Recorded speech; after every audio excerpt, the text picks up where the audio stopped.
అసలు నీ పుట్టుకేంటి? నీ పుట్టుకేంటి? నీ పుట్టుకేంటి?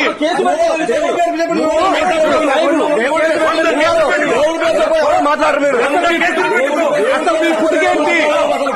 సాయిలు నేను మనిషిలో నువ్వు మనిషి ఊరు మొత్తం చెప్తున్నాను. బతుకు మంచిది కాదు.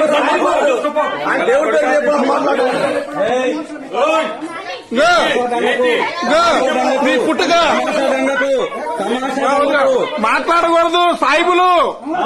ఓకేనా? సాయిబు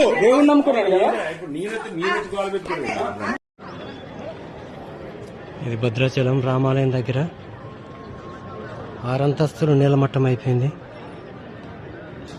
ఇక్కడ అమ్మవారి గుడి కట్టించారు. మరీ దారుణంగా వద్దు వద్దని చెప్పారు, అయినా కానీ బిల్డింగ్ కట్టాడు. అన్ని స్టేర్లు ఆగదని చెప్పాను కానీ కట్టారు, కానీ మొత్తం నీలమట్టం అయిపోయింది.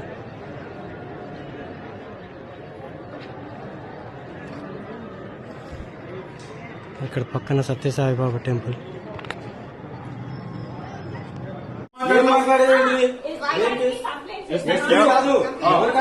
ఏం చెప్పలేదు అయ్యగారు చూసాగాను నేను.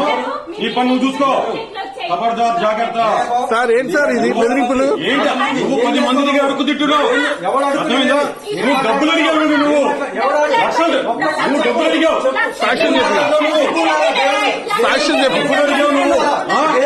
డబ్బులు ఇస్తే మిమ్మల్ని అందరినీ ఏర్పారేస్తా నేను. మిమ్మల్ని అందరినీ ఏర్పారేస్తా. జాగ్రత్త. ఏం చేస్తుంది? చూపిస్తా. నువ్వు మీ నాన్న మీ తాత ముత్తాతలు కావాలి.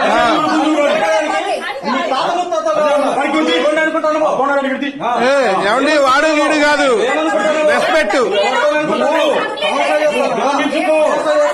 నువ్వు విరమించుకో. ఇది ఎక్కడికి వెళ్ళి చూడు. చూడు నమ్ముకున్న దేవుడు వచ్చిన నమ్ముకున్న దేవుడు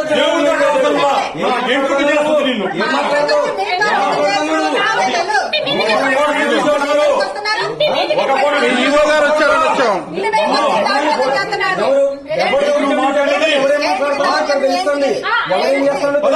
అన్ని కరెక్ట్ ఉంటే ఈవో గారు చేపిస్తారుగా. అన్ని కరెక్ట్ ఉంటే ఈవో గారు చేపిస్తారుగా. అన్ని కరెక్ట్ ఉంటే ఈవో గారు చేపిస్తారుగా. 5 లక్షలు ఇస్తే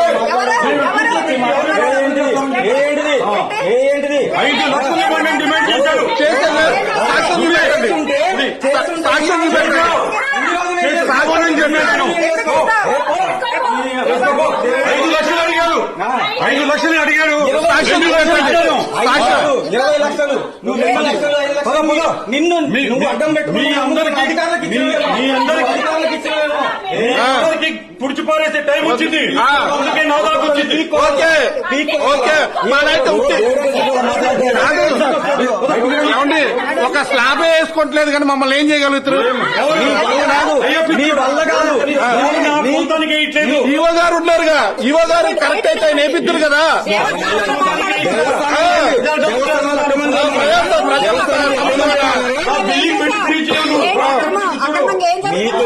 అక్రమంగా జరగకపోతే మరి అధికారులు ఉన్నారు, ఏపీయండి మరి.